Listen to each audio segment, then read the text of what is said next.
In fact, when it comes to politics and Uplift Protocol, my politics are going to be like the politics of the setting where you have the more advanced races that are kind of apathetic in some ways to up and coming races, but it's just because they've been, it's kind of like it's just a sense of overconfidence.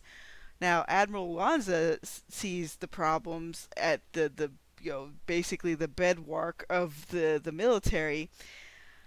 I'm not gonna go like overboard and like they're like go off base or anything to where it's like to make them kind of like completely oblivious everywhere. It's just that certain segments of their society have kind of stagnated. And if you can see from the later titles of books, eventually, Taifa and humanity are going to join together to, help spearhead an initiative against the bad guys. It's going to eventually happen. But I wanted to showcase like how we can get all these races to work together to defeat the big bad later. It's really not much more than that.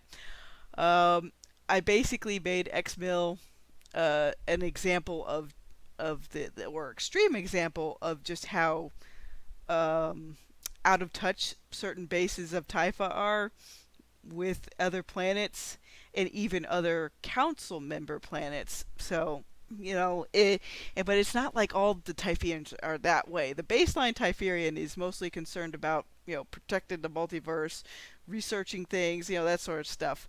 But yeah, sometimes with to create a little bit of conflict, you have to have outliers. So even though my setting is mostly utopic, you have to have outliers in order to create little bits of conflict. Um, that's why even with the Earth segments, I won't be going into like whatever current year stuff is happening, like the pro-life versus abortion stuff or planetary climate change. The tech I have in Uplift Protocol pretty much mitigates all that. It's like whatever modern considerations there is for us right now, it doesn't matter in that setting. Uh, they still use money and everything, but since we're farming our own asteroids for precious metals and everything else, people are pretty much stable. The prolonged stuff allows people to have a longer time to decide when to start families. Uh, People are able to learn more stuff. We have multiple colonies. I just haven't shown a lot of them yet. And, depending on the story, they might not even pop up. Um, and that's just about it. It's like when it comes to current year stuff, that's what I want to escape from. So whenever I see something that kicks me out of a story, I'm like, okay, I'm not going to put that in Uplift Protocol.